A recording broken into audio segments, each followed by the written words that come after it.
یاسین شریف کی 21 آیتوں کا خلاصہ پیش کیا گیا اور انطاکیہ شہر میں حضرت عیسیٰ علیہ السلام نے جو تبلیغ کے لیے افراد کو بھیجا تھا اس کا خلاصہ پیش کیا گیا۔ آخر میں مدد کے واسطے حبیب نجار گئے اور حبیب نجار شہر کے کنارے سے گئے تھے، جس کا تذکرہ اللہ تعالیٰ نے یوں فرمایا وَجَاءَ مِنْ أَقْصَى الْمَدِينَةِ رَجُلٌ يَسْعَىٰ کہ شہر کے کنارے سے دوڑتے ہوئے ایک شخص آیا مدد کے لیے۔ تو حبیب نجار آئے اور آنے کے بعد وہاں پہ چند باتیں کی۔ پہلی بات یہ کہی تھی کہ یہ لوگ مخلص ہیں، اللہ کی خوشی کے لیے کام کرتے ہیں، تم سے اجر کا مطالبہ نہیں کرتے، اور ایسے آدمی کی پیروی کرنی چاہیے جو آدمی اللہ تعالیٰ کے لیے کام کرتا ہو اور تم سے اجر کا مطالبہ نہ کرتا ہو۔ اب اپنے سامنے جو ہے 22ویں اور 23ویں 24ویں آیات ہے، ان کا خلاصہ یہ بنتا ہے کہ حبیب نجار نے جو 22ویں آیت میں فرمایا، اس میں دو باتیں ہیں۔ پہلی بات یہ بتائے کہ یہ لوگ آخر کس کی تبلیغ کر رہے ہیں؟ اس اللہ کی تبلیغ کر رہے ہیں، اس اللہ کی دعوت دے رہے ہیں کہ اس اللہ کو ایک مانو، ایک جانو، اسی کی عبادت کرو جس نے تمہیں پیدا کیا، مجھے پیدا کیا، اور لائق عبادت وہی ہے جو پیدا کرے۔ آپ غور کریں، ہر انسان اپنے بنانے والے کو، سنوارنے والے کو بڑی اہمیت دیتا ہے، تو جس نے بنایا سنوارا اس کو اہمیت دیتا ہے، تو خلاق کائنات نے تو وجود عطا فرمایا، تو جس نے وجود عطا فرمایا عبادت اس سے کر، اس کی کرو، اس کے علاوہ کس کی عبادت تم کرتے ہو؟ اس کی عبادت نہیں کی جاتی ہے جس کو تم نے خود بنایا، جس کو تم نے سنوارا ہے، اس کی عبادت کرو جس نے تمہیں بنایا۔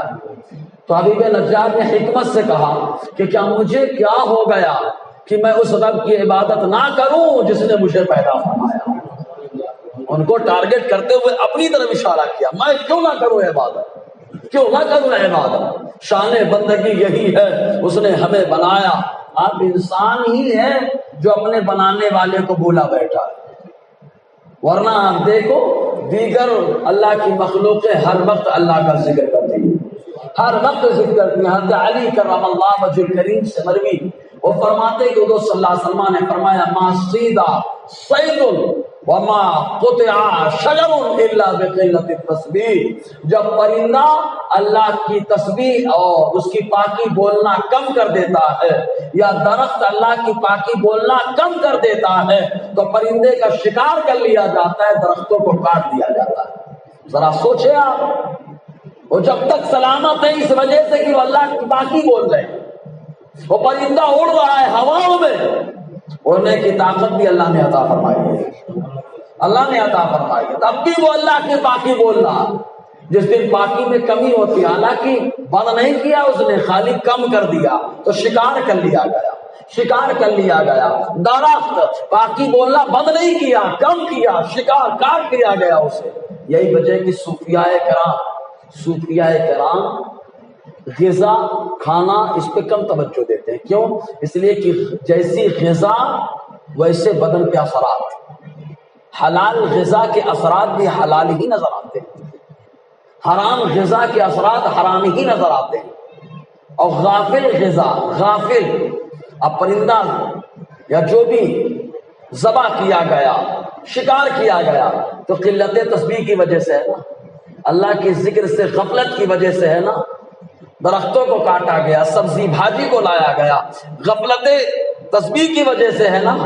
تو صوفیاء کرام نے کہا اگر غافل چیز کھائیں گے تو بدن پہ غفلت کا اثر ہوگا، اس لیے صوفیاء کرام کم کھاتے رہے، اتنا کم کھاتے رہے کہ صوفیوں کے سردار غوث پاک رضی اللہ تعالیٰ آپ تو بالکل کھانے سے پرہیز کرتے تھے، یہ مقام رب نے دے دیا کہ اللہ فرماتا، حضور غوث پاک فرماتے ہیں کہ میرا پروردگار مجھ سے کہتا اے عبد القادر تجھے میری قسم ذرا کھا تو لے میرے واسطے، اے عبد القادر تجھے میری قسم پی تو لے، قسمیں دے دے کے کھلاتا ہے، پلاتا ہے تجھے پیارا اللہ تیرا چاہنے والا ہے۔ تو صوفیاء کرام کا یہ معاملہ رہا۔ تو عبادت اسی کی ہو، بندگی اسی کی ہو، ذکر اسی کا ہو جس نے پیدا کیا، جس نے بنایا۔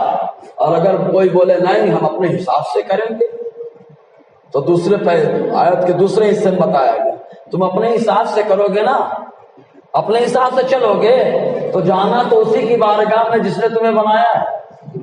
کیا منہ لے کر کے جاؤ گے؟ کیا منہ دکھاؤ گے؟ شاگرد کو استاذ بناتا ہے، اگر وہ استاذ کے حساب سے چلتا ہے تو استاذ خوش ہوتا ہے، لیکن اگر شاگرد بولے میں میرے اعتبار سے چلوں تو استاذ کے پاس کیا منہ لے کے جائے گا؟ مرید، پیر نے اس کو بنایا سوارا، اب وہ مرید اپنے اعتبار سے چلے گا تو پیر کو کیا منہ دکھائے گا؟ اور آگے بڑھو، ماں باپ نے بچے کو بنایا سوارا، خرچ کیا اس کے اوپر، پڑھایا لکھایا، لیکن بچہ ماں باپ کے اعتبار سے نہیں اپنے اعتبار سے چلتا ہے، تو جب آخر میں ماں باپ کے پاس آئے گا تو کیا منہ لے کے آئے گا؟ یہ خالی سمجھانے کے لیے ہے۔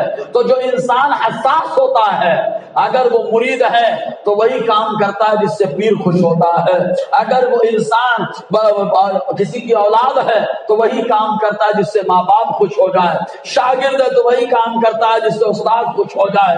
تو بلا تشبیہ و تمثیل اللہ نے ہمیں پیدا کیا، بندگی اسی کی ہوگی کیونکہ روضے محشر اسی کو منہ دکھانا، اسی کی بارگاہ میں جانا ہے، تو بندگی اسی کی ہوگی۔ تو حبیب نجار نے کہا وما لی لا اعبد الذی فطرنی، وما لیا مجھے کیا ہو گیا، لا اعبد میں عبادت نہ کروں، الذی فطرنی اس کی جس نے مجھے پیدا کیا۔ سبحان اللہ، بڑے لطیف اشارے کنائے میں گفتگو کر دی کہ یہ بندگی اسی کی ہے جس نے بنایا پیدا کیا، بندگی اس کی نہیں جس کو ہم نے بنا دیا، جس کو ہم نے بنایا سوارا، جس کو توڑ دیا، جب چاہا جوڑ دیا، جب چاہا نہلا دیا، اور جب چاہا اٹھا کے غلاظت میں پھینک دیا، اس کی بندگی نہیں ہوتی ہے۔ بندگی اس کی ہوتی ہے جو میلے کچیلے کو جب چاہتا ہے کلمہ کل سے صاف ستھرا بنا دیتا ہے۔ بندگی اسی کی ہے، عبادت اسی اللہ کی ہے جس اللہ نے انسان کو بنایا ہے۔ جی یہی وجہ کہ ہر آدمی کو اللہ تبارک و تعالیٰ قبر میں بلند مقام عطا نہیں فرماتا، ہر آدمی کو نہیں عطا فرماتا۔ جو اللہ تبارک و تعالیٰ کا خاص بندہ ہے، مٹی میں گیا، اگرچہ مٹی سے پیدا ہے، لیکن اللہ تعالیٰ وہاں بھی سلامتی عطا فرماتا ہے، وہاں پر بھی محفوظ رکھتا ہے۔ ذرا سوچیں آپ، وہاں پر بھی سلامتی سے رکھتا ہے اللہ تبارک و تعالیٰ۔ دوسرے حصے میں کیا گیا، اگر نہیں لاتے ہو ایمان، نہیں کرتے ہو اللہ کی بندگی، تو وَإِلَيْهِ تُرْجَعُونَ، اسی کی بارگاہ میں پلٹو گے، وہیں جاؤ گے۔ مومن کا معاملہ دیکھیں آپ، مومن تو یہی کہتا اِنَّا لِلَّهِ، بے شک ہم اللہ کے ہیں، سبحان اللہ، وَإِنَّا إِلَيْهِ رَاجِعُونَ، اور جو بھی معاملہ ہو ہر حال میں ہم اللہ کی بارگاہ میں پہنچنے والے ہیں، ہر حال میں پہنچنے والے۔ جب آخرت میں اللہ کی بارگاہ میں جانا ہے تو دنیا میں کیوں ڈرتے، دنیا میں کیوں نہیں ٹائم دے پاتے؟ جس دربار میں آدمی بار بار آتا جاتا ہے نا، وہاں بے فکر ہو جاتا ہے، جہاں بار بار آتا جاتا ہے آدمی بے فکر ہو جاتا ہے، جس کے دربار میں آتا جاتا ہے اس دربار سے انسیت ہو جاتی ہے، اس دربار میں ٹینشن نہیں رہتا، سب پہچان والے رہتے ہیں، سب تعلق والے ہو جاتے ہیں۔ تو آخرت میں اللہ کے دربار میں جانا ہے تو اس کے لیے انسیت پیدا کرنا ہے، تو دنیا میں اللہ کی بارگاہ میں آتے رہو۔ جب دنیا میں اللہ کی بارگاہ میں آتے رہو گے انسیت ہو جائے گی، جب وہاں پہ جائیں گے تو گھبراہٹ نہیں ہوگی۔ کبھی مصطفیٰ جان رحمت اپنے دست شفقت کو رکھ کر ساری گھبراہٹ کو دور کروا دیں گے، کبھی سرکار صدیق اکبر کو حکم دیں گے وہ دور کر دیں گے، کبھی عمر فاروق، کبھی عثمان غنی، کبھی مولا علی، کبھی دیگر صحابہ، ارے کبھی کبھی اللہ تعالیٰ کے رسول کا اشارہ ہوگا، رب کی بارگاہ میں اللہ تعالیٰ اپنے دوستوں کے ذریعے سے گھبراہٹ کو دور فرمائے۔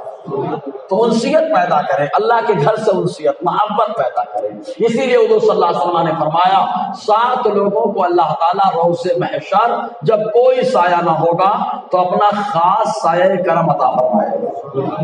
زور سے بولے یار، اللہ روز محشر خاص سایہ کرم عطا فرمائے گا۔ آج دھکالے کا پیریڈ ہے، ذرا سا سایہ مل جائے تو بڑا سکون ملتا ہے، اس کا احساس رمضان میں ہوگا، کہ پتلے گھر میں آدمی حالت خراب ہو جاتی، لکڑ گھر میں حالت، پکے گھر میں حالت، تو مسجد میں ہم لوگ آ جاتے ہیں۔ تو کہا جب رمضان میں خالی ایک ہی مہینے میں انسیت ہے، ارے مومن کا کام تو ہر لمحہ ہے یار۔ اللہ کے گھر میں تو حضور صلی اللہ علیہ وسلم نے فرمایا اللہ تعالیٰ سایہ رحمت عطا فرمائے گا، ان میں سے ایک وہ بندہ ہوگا جس کا دل ہمیشہ اللہ کے گھر یعنی مسجد میں لگا رہتا ہے، ہمیشہ اللہ کے گھر میں لگا رہتا۔ اپنے گھر کو بنانا آسان ہے پیارے، خدا کے گھر کو بنانا کمال ہے پیارے۔ ہاں، اور یہ بات اللہ تعالیٰ نے تو اپنے گھر کو بنانے کے بدلے میں جنت کا گھر دیا ہے نا۔ زور سے بولے یار، جنت میں گھر، ظاہر سی بات ہے جب یہاں اللہ کا گھر سنواریں گے تو قبر کا گھر، آخرت کا گھر، جنت کا گھر، حتیٰ کہ دنیا کا گھر بھی اللہ سنوار دے گا۔ آسمان کے دیکھ رہے نا، اللہ سنوار دیتا ہے، انسیت ہو جائے گی جی۔ تو حبیب نجار نے کہا وہی لیں تو جاؤ، ادھر ہی پلٹ کے جاؤ، وہیں وہ دکھانا ہے۔ اور جب وہاں جاؤ گے تو سب سے پہلے ایمان کا معاملہ ہوگا، ایمان کا ہی معاملہ ہوگا۔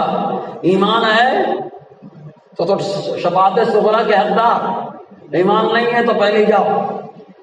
اب کوئی کہے کہ یار یہ کون سی بات ہوئی یار کہ ایمان نہیں لایا تو جہنم میں ڈال دیا جائے؟ ارے انسان تو انسان ہے، انسانیت کا بھی کوئی ناتا ہوتا ہے کہ نہیں ہوتا ہے؟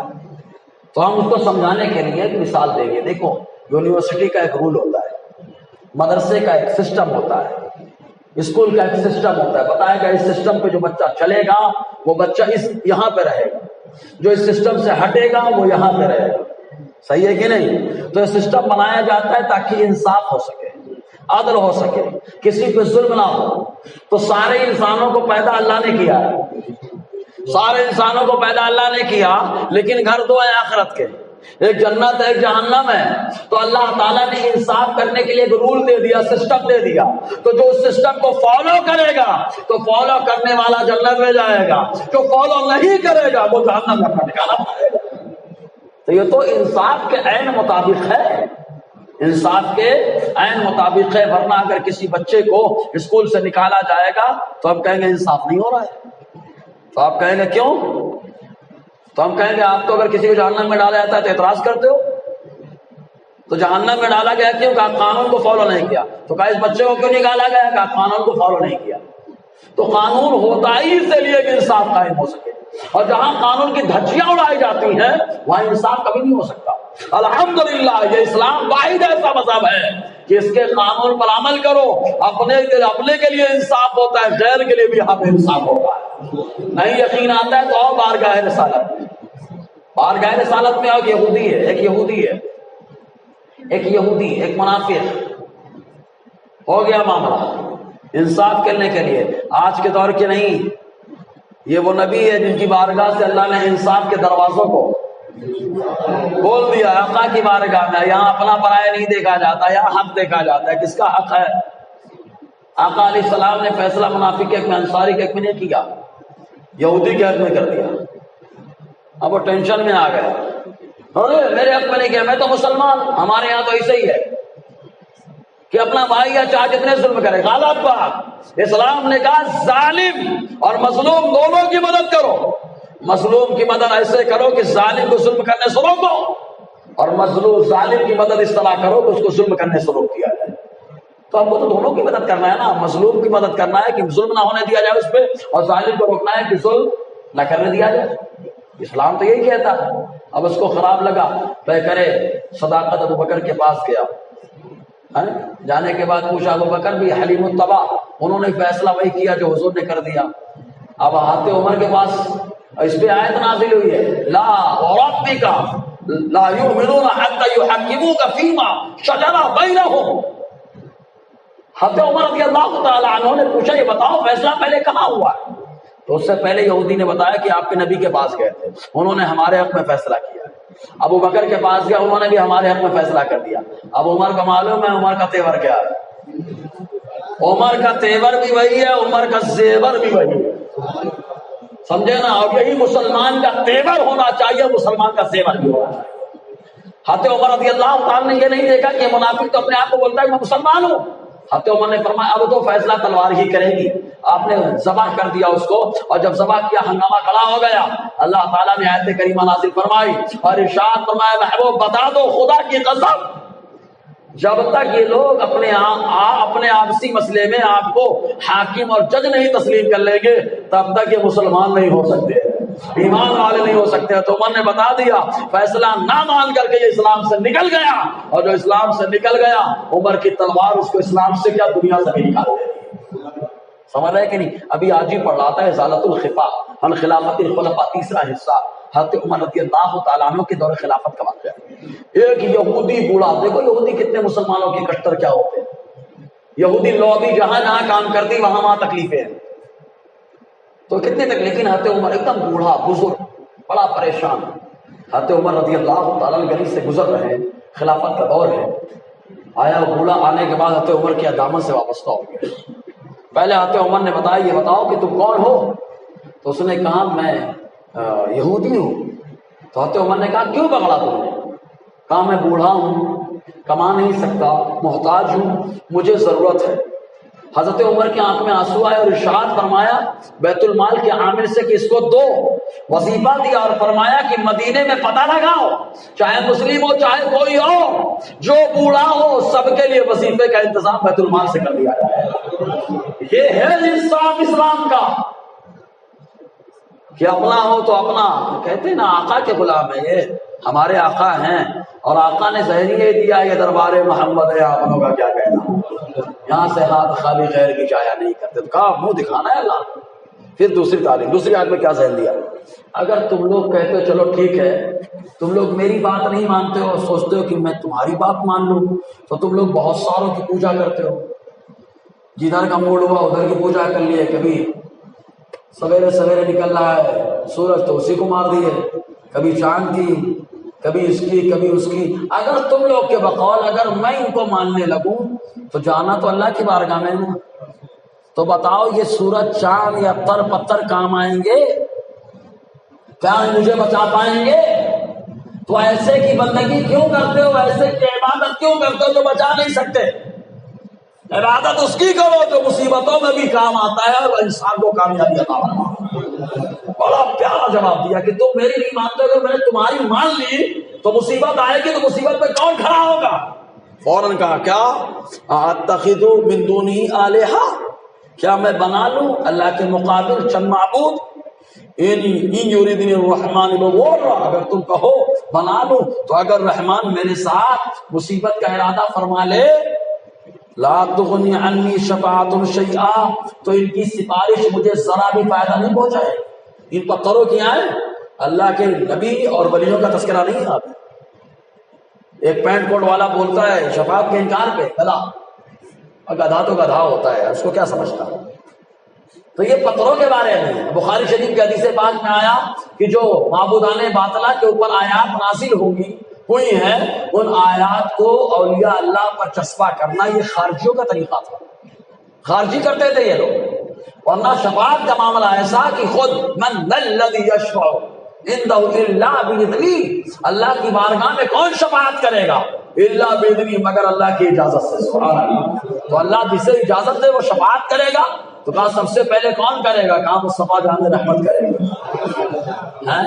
ارے یار جنازے کی نماز میں دعا پڑھتے ہو آپ بچوں کے لیے، وَجَعَلْهُ لَنَا شَافِعًا وَمُشَفَّعًا، کیا مطلب ہوتا ہے اس کا؟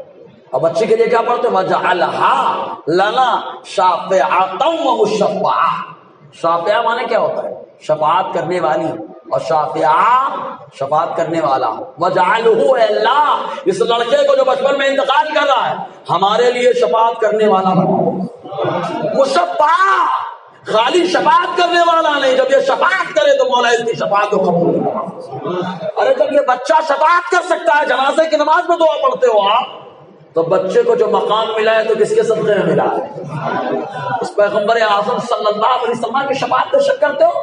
تو جنازے کی نماز میں جب دعا پڑھتے ہو سمجھتے ہو نہیں کیا کہ دعا کا کیا مطلب ہوتا ہے؟ صحیح بات ہے کہ نہیں؟ اگر سمجھ میں آیا تو ایک بار سبحان اللہ بنتا ہے یار۔ کہا اگر تمہارے بقول اگر میں بنا لوں چند بنا لوں، تو اگر رحمان مجھے میرے ساتھ مصیبت کا معاملہ کرے، آزمائش کا معاملہ رکھے، تو کون بچائے گا؟ ہے کوئی بچانے والا؟ ان کی بات تو سنی بھی نہیں جائے گی۔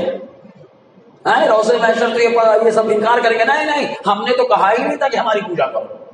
سورج کہے گا ہم نے نہیں کہا تھا، چاند کہے گا ہم نے نہیں کہا تھا، ستارے کہے گا ہم نے نہیں کہا تھا، اتر پتھر کہیں گے ہم نے نہیں کہا تھا۔ یہ سب نہیں کہتے۔ جس نے نہیں کہا کہ میری عبادت کرو تم اس کے چکر میں پریشان ہو۔ جس خلاق کائنات نے پیدا فرمایا وہ کہتا ہے میری عبادت کرو، وہاں پہ سمجھ میں نہیں آتا۔ قابل غور بات ہے نا جی۔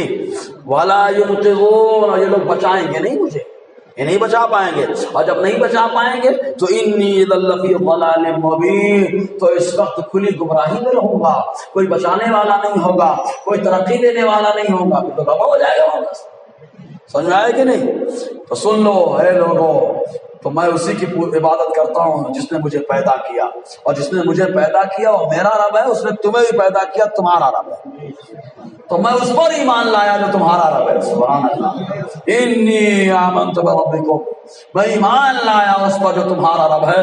جب اس پر ایمان لایا جو میرا بھی ہے تمہارا بھی رب ہے، فاسمعون، تو میری باتیں سنو اور اپنے اندر نکھار پیدا کرو، اپنے ایمان کو جو ہے تازگی لاؤ، ایمان لاؤ، اور اپنی عبادتوں میں لذتیں پیدا کرو۔ بات میری سن لو۔ اب اس کے بعد جو ہے ان لوگوں نے نہیں مانا ہی نہیں، ہم مانیں گے نہیں تمہاری بات، ہم تمہارے ساتھ چلیں گے نہیں، تمہاری سنیں گے ہی نہیں۔ تو ان لوگوں نے کہا اور قتل کرنے کا ارادہ بن لیا۔ کیا کر لیا؟ قتل کرنے کا۔ اب ظاہر سی بات ہے دین کی تبلیغ کرتے کرتے کسی کو قتل کر دیا جائے تو اللہ خدا کا مسافر اس کو شہید کہا جاتا ہے۔ کیا کہا جاتا ہے؟ شہید کہا جاتا ہے۔ شہید کا معاملہ ایسا ہے کہ حضور صلی اللہ علیہ وسلم نے فرمایا زمین پہ خون گرنے بھی نہیں پاتا کہ اللہ تعالیٰ اس کا داخلہ جنت میں فرما دے گا۔ زمین پہ خون گرتا بھی نہیں، داخلہ جنت میں ہو جاتا ہے۔ سمجھ رہے ہیں؟ پورا استقبال کرتی ہیں اس کا، فرشتے حاضر آ جاتے ہیں۔ معلوم ہے شہید کا مقام؟ حضور نے فرمایا جنت میں سب جانے کے بعد واپس آنے کا ارادہ نہیں رکھیں گے، نہیں وہاں مزہ آ رہا ہے جنت میں، اب کیوں جاؤ دنیا میں، کیوں جاؤ دنیا میں، جنت میں تو وہاں مزہ آ رہا، بڑی عزت آ رہی، کیوں جاؤ؟ لیکن ایک ہوگا جو رب کی بارگاہ میں کہے گا مولا مجھے دنیا میں واپس بھیج۔ جانتے ہیں اللہ تعالیٰ فرمائے گا شہید سے جو تجھے جنت میں ساری نعمتیں مل گئی، تو شہید کہے گا مولا سب نعمت تو مل گئی لیکن ایک مزہ نہیں ملتا۔ رب فرمائے گا کون سا مزہ؟ حالانکہ رب کو معلوم ہے، پھر بھی پوچھتا ہے کون سا مزہ، تاکہ جنت والے دیکھ لیں کہ تم نے جو ہے جو بھی کیا میرے لیے کیا، لیکن یہ میرے لیے اپنی جان کی بازی لگا کے آیا ہے، میرے لیے اپنے جان کی قربانی پیش کر کے آیا ہے، میرے دین کے لیے قربان ہو کر کے آیا۔ تو اللہ تعالیٰ فرمائے کون سی چیز؟ تو شہید کہے گا مولا جو لذت تیری راہ میں گردن کٹانے میں ملے تھی وہ لذت یہاں نہیں ملتی ہے مولا، دنیا میں بھیج دے تاکہ تیری راہ میں دوبارہ گردن کٹا سکے۔ سمجھے نا، شہید کا بڑا مقام ہے۔ ہر آدمی کو شہادت پھوکٹ میں نہیں ملتی۔ حضرت عمر دعا کرتے تھے، زور سے بولو یار، دعا کرتے تھے اللہ مجھے شہادت کی موت عطا فرما۔ شہادت، اور ایک حدیث پاک میں حضور نے فرمایا جو ہمیشہ شہادت کی دعا کرتا رہے صدق دل سے، سچائی سے، دکھاوے کے لیے نہیں، سچائی سے ضرورت پڑے تو باقاعدہ نکلے میدان میں، سچائی سے اگر دعا کرتا رہے، اگر بستر میں بھی انتقال کرے گا اللہ تعالیٰ اسے شہادت کی موت عطا فرمائے گا۔ اب تو ہمارے یہاں بولنے سے بھی ڈر رہے ہیں، وہ قوم ڈر رہی جس قوم کو اللہ، جس قوم کا والی اللہ ہے، جس قوم کا والی، جس نے ساری کائنات کو بنایا، جس کا والی اللہ، وہ قوم تو نڈر ہوتی ہے، بے باک ہوتی ہے، ہمیشہ نبی کی عظمت پر پہرا دینے والی ہوتی ہے جی۔ تو ان لوگوں نے کہا نہیں ہم نہیں مانیں گے، ابھی تم کو ہی مار ڈالیں گے، قتل کر دیں گے، شہید کر دیں گے۔ کہا شہید کر دو گے تو کیا ہوگا؟ قیل، مجھ سے کہا گیا اگر تم لوگ شہید کر دو تو میں شہید ہو جاؤں گا، تو مجھ سے کہا گیا کیا؟ ادخل الجنہ، ارے تو شہید ہو گیا ہے جنت میں داخل ہو جا، جنت میں داخل ہو جا جنت میں داخل۔ اچھا جنت میں داخلہ آدم علیہ السلام کا بھی ہوا رہنے کے لیے وقتی طور پر، ادریس علیہ السلام کا بھی داخلہ ہوا جنت میں، ہے نا، قرآن میں تذکرہ ورفعناہ مکانا علیہ کے تحت دیکھیں آپ، اور میرے نبی کا بھی داخلہ ہوا ہے جنت میں۔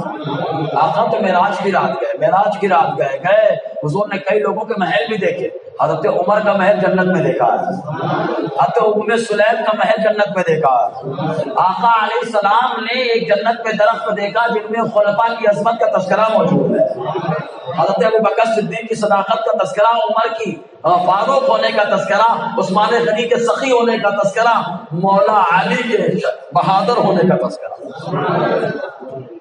حضور صلی اللہ علیہ وسلم نے دیکھا، بلال سے پوچھا ہے بلال کیا کرتے ہو؟ حالانکہ مصطفیٰ کو معلوم ہے بلال کیا کرتے ہو، پھر بھی پوچھا بلال کیا کرتے ہو؟ میں جب جنت میں گیا تو میں نے اپنے آگے آگے تمہارے قدموں کی آہٹ کو سنا ہے۔